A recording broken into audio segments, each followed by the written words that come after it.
husband discovers that his wife had some type of un-Islamic relationship, with another person before marriage. You get the point what I'm trying to say here. Now the husband is devastated and heartbroken. He doesn't know if he can continue, and he's asking that is the marriage valid, knowing that she had a previous relationship and then the nikah was performed, and now what advice would I give him?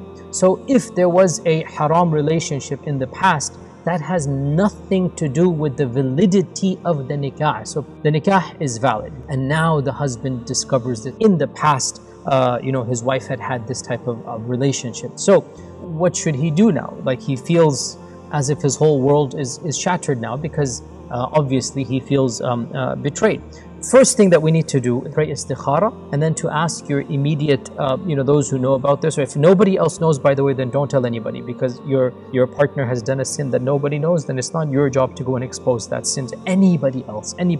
If you feel you must get advice from one or two people whom you very much trust, say, what would you do if you found out that your spouse? Don't say, I found out, because there is no need to expose the sins of anybody else. Now she is your wife. There is an extra layer of protection due upon you, that there's no need to go tell anybody else. So pray istikhara and do istishara, as I've said in many lectures. Now, in the end of the day, dear brother or dear sister, if it's another way around, because again, it's a two-way street here. Nobody can force you to remain or to leave. This is a general rule.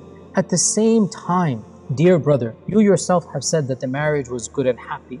And if it is pretty clear to you that your wife has repented, your wife has moved on, then there is no doubt that the better thing for you is also to accept that repentance. If Allah is going to forgive her, inshallah, which He will, if she's repentant, then why can't you? And find it in your heart to move on and to forgive and to forget and to cover up. That is really the better thing to do. And I'm asking you a blunt question, dear brother in Islam, that are you 100% innocent before you accuse anybody? Have you done nothing in your life that you regret? Imagine if your wife or anybody held you to a mistake that you did. How would you feel? You're going to say, I know I made a mistake, I'm sorry, I moved on. Well, like you would like to be forgiven for a mistake, also forgive others that are, again, dear brother in Islam, that this incident that you've discovered, in reality, it could be something that is an opportunity to make your marriage very, very strong and to solidify your marriage. How so?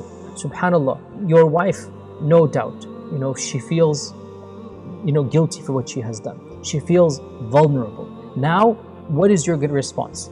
If your response is to accept her with her past mistakes, you are empowering her. You're telling her, you know what, I'm not perfect, you're not perfect, you had a mistake and I'm sure I have some mistakes as well.